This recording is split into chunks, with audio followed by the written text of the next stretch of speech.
नमस्कार, मी तनया मांडवकर सेलिब्रिटी प्रोमोटर्समध्ये तुमच्या सगळ्यांचं स्वागत करते. समर्थ हा नवा कोरा चित्रपट आपल्या सगळ्यांच्या भेटीस येत आहे आणि त्यातीलच एक गोड कलाकार आज आपल्यासोबत आहेत. चला तर मग त्यांच्याशी गप्पा मारू. सगळ्यात पहिलं कशा आहात ताई आणि कसं चाललंय सगळं? मस्त, एकदम छान. आणि खरोखरच हा चित्रपट करणं हे काही कलाकृती अशा असतात ना की ज्या तुम्हाला त्याचा भाग व्हायचं की नाही असं नसतं. जसं ही श्रींची इच्छा म्हटलं जातं, तसं ही समर्थांची इच्छा, तसं या चित्रपटात कोणी काम करावं ही बहुतेक समर्थांची इच्छा होती आणि तसा तो माझ्या आयुष्यात आला चित्रपट.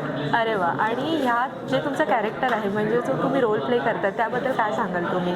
मी सावित्री ही भूमिका करते आणि आत्तापर्यंत माझ्या कारकिर्दीत मी जे काय थोडेफार चित्रपट केले असेल, कारण सगळ्यांनाच माहिती मी कथक नृत्यांगना आहे, तर बिंदास चित्रपटापासून बिंदासमधली वैजू असेल किंवा सावरखेडमधली पत्रकार असेल, देऊळबंदमधली पाकिस्तानी टेररिस्ट असेल, तर अशा वेगवेगळ्या भूमिका मी करत आले. बॉईजमध्ये एक वेगळीच भूमिका होती मावशीची, पण ह्या चित्रपटामध्ये मी सावित्री नावाची भूमिका करते. आणि सावित्री हा शब्द ऐकल्यावरती आपल्या डोळ्यासमोर जी एक स्त्री व्यक्तिरेखा येते, आपोआपच येते, तर तशीच ती नावाला साजेशी अशी व्यक्तिरेखा आहे जी मी पहिल्यांदा साकारली आहे आणि करताना मला फार आनंद झाला, फार वेगळी शांती मिळाली. बरं, प्रत्येक कॅरेक्टरमधून जेव्हा आपण तो प्ले करतो तो आपण बोलतो ना एक आचरणात आणतो आपल्यामध्ये, ते आपण बोलतो स्वतःमध्ये एक सामावून घेतो आणि त्याच्यानंतर ते कॅरेक्टर आपण प्ले करतो. तेव्हा हे जेव्हा कॅरेक्टर तुमच्याकडे आलं तेव्हा ती तुमची थॉट प्रोसेस आणि काय असं म्हणजे मेहनत कोणती किंवा वेगळं काय असं वेगळेपण काय होतं त्याच्यात? एक तर सावित्री पहिली जी केली मी म्हणजे 2 स्टेजेसमध्ये सावित्री आपल्याला दिसते. जेव्हा तिचा मुलगा 10 वर्षाचा असतो तेव्हाचा स्पॅन मोठा आहे.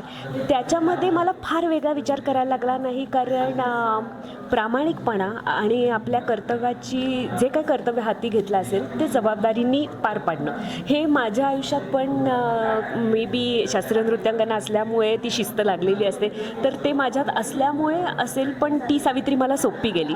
त्याच्यानंतरची जी सावित्री आहे जी करताना जसं ती म्हणजे मी तुम्हाला स्पॉइलर नाही देऊ शकत, पण ती थोडीशी अवघड होती, कारण ती वयानेही मोठी दाखवायची होती आणि ती अशा पद्धतीने तिची मनाची स्थिती पोचलेली आहे की जिथे तिला आता सगळ्यातनं पुढे गेली मी आता असं वाटतंय.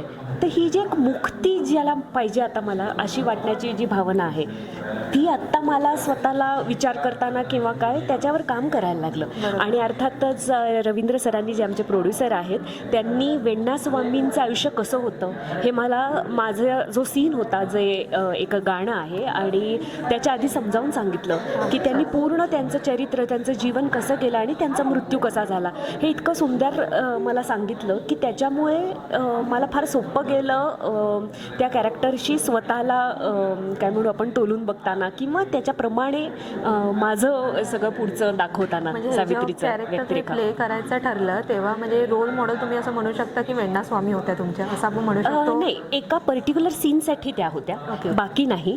पण तरीसुद्धा तो सीन फारच अवघड होता जो तुम्ही चित्रपटात बघाल आणि तो बरोबर मध्यवर्ती म्हणजे इंटरवल पॉईंटलाच येतो. सो तो माझ्यासाठी नक्की अवघड होता, पण मला त्याच्या मागची भूमिका इतकी चांगली समजावली गेली होती त्यामुळे मला असं वाटतं की स्वामींनी माझ्याकडून तो समजून उमजून करून घेतला, कारण ते एक जबाबदारीची गोष्ट होती. अरे वा. बरं, हा सगळा अनुभव कसा होता? कारण एक वेगळी भूमिका असते. लिटरली तुम्ही सज्जनगडावरती येऊन ते शूट केलं आणि ते काय सोबत एवढं भर पावसात असू दे किंवा काही तेव्हा ते शूट चालू होतं, तो अनुभव कसा होता मग? सज्जनगडावरती आमचं चित्रीकरण झालं नाही, गडाचं झालं, पण कोकणामध्ये आमचं शूटिंग जे झालं तो नक्कीच माझ्यासाठी अनुभव एक वेगळा अविस्मरणीय ठरला. कारण कोकणात सुद्धा आपण नेहमी बघतो की जी पॉप्युलर ठिकाणं असतात तिथे कुठेही न शूट करता आम्ही एका छोट्याशा गावामध्ये दापोलीच्या पुढे गेलो होतो आणि अगदी म्हणजे 10 पाडे ज्याला आपण म्हणतो 10 घरांचं ते गाव आहे, एवढीच वस्ती आहे ती, 10 घरं आणि तेवढं सगळं गाव मिळूनच 10च घरं आहेत तिथे. आणि ते त्यामुळे एकमेकांशी इतके कनेक्टेड आहे. आजच्या काळात आपल्याला असं शेजार पण बघायलाच मिळत नाही. सो ते सुद्धा माझ्यासाठी शिकण्यासारखं होतं की कोणाचंही काही झालं घरात तर ते सगळ्यांना माहिती असतं, बाकीच्या घरांना, आणि प्रत्येक जण एकमेकांसाठी धावून जातं कारण त्यांना माहिती आहे की त्यांच्याकडे तेवढीच स्ट्रेंथ आहे, तर ते धरून आहेत सगळे एकमेकांना. सो असं गाव आपल्याला आजकाल फार कमी बघायला मिळतं. तर ते पण इतकं सुंदर होतं, म्हणजे नुसतंच निसर्ग म्हणून ते सुंदर होतं असं नाही. आम्ही आमचं घर जे निवडलं गेलं दापोली दापोलीतलं, ते तर फारच म्हणजे घराकडे बघितलं कीच वाटेल की जे आपल्याला शाळेमध्ये वगैरे इवलस टुमदार घर असं जे म्हटलं जातं की जे बघून शांती वाटते, प्रसन्न वाटतं, असं घर होतं. त्यामुळे तिथे शूट करताना एक वेगळा अनुभव नक्कीच मिळाला. अरे वा, खूप छान वाटलं मॅम गप्पा मारून तुमच्याशी. ऑल द बेस्ट नवीन चित्रपट येतात. Thank you so much. फक्त जाता जाता प्रेक्षकांना काय सांगाल? Thank you so much. 14 ऑगस्टला समर्थ हा आमचा चित्रपट येतोय. खूप सगळ्यांचाच प्रामाणिक प्रयत्न आहे आणि प्रत्येक चित्रपटाचा एक कलाकार नेहमी हेच सांगतात की आमचा प्रामाणिक चित्रपट आहे, हा प्रामाणिक प्रयत्न आहे आणि तसाच आमचाही आहे तो.